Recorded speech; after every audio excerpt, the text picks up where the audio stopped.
The defreeze uses an innovative shelving solution to be able to provide you with the best independent shelf control system.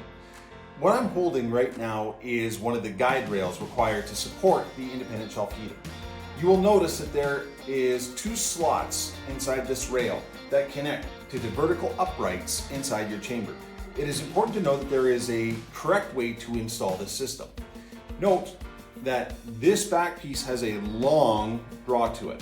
If you were to install it with the short draw, these rails will kink inwards, causing the trays to sink. So it is important that you always install it with the long rails going down. To install, simply put the back piece in first and then the front. Once installed, it will be fixed nicely to the system. Repeat for as many open slots as required in the process. The defreeze uses 3 different sets of trays to be able to form the internal heating system. The top baffle tray supports an internal fan. That internal fan allows the system to blast cool and force cool the system during its freezing and its defrosting period. Your center tray is easily categorized by either a short tail or a long tail. You should have 4 trays with these short tails and 2 trays with the long tails. I'll demonstrate the process as we install these in the future. Note that the tails need to go to the back of the chamber so that way it plugs in the back of the machine. And there are 2 catch tabs on the front, allowing you to catch it right to the top of the rail.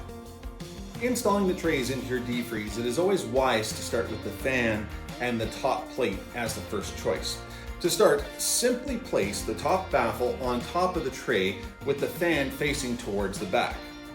When ready, take the tray and slide it, connect it to the tray rack, and then slide it all the way in.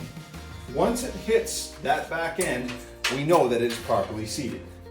To connect it, reach in and plug the connector to your AC2 or the top right plug-in. That will connect both the probe and the fan to the appropriate connection and relay. Next, take the other tray and plug that into the top left button.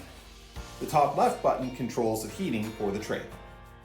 So we've gone ahead and we've added in the other trays. For the defreeze, it is always recommended to start with the top tray followed by the lower trays. This will use up all of the short tail trays. Next, we have 2 long tail trays. It is highly recommended to install these together.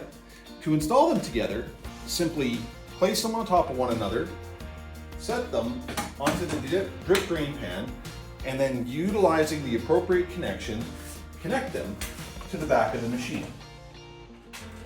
The tails are long enough and open enough that you will be able to connect them via your arm.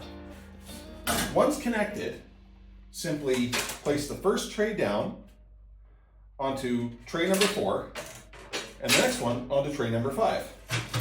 Slide both trays in and connect. Any wires that are on this system will be pushed back with the tray the moment it is loaded up for food.